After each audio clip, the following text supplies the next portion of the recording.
Hi everyone, welcome back to Fluent English with Sekhar. The preposition in is one of the most commonly used words in English. We use in to show place, time, and situation. See, these examples are situations where we use preposition in.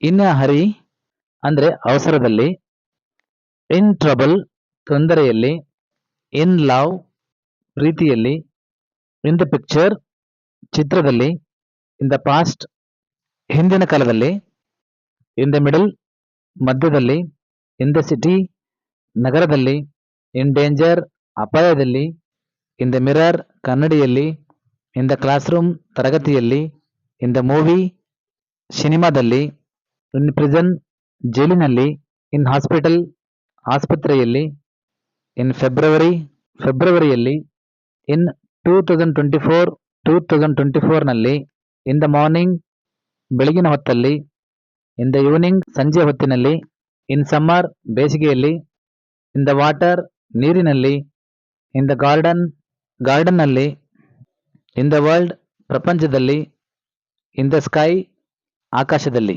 These are the examples or situations where we commonly use the preposition in. Thank you for watching. See you in the next video.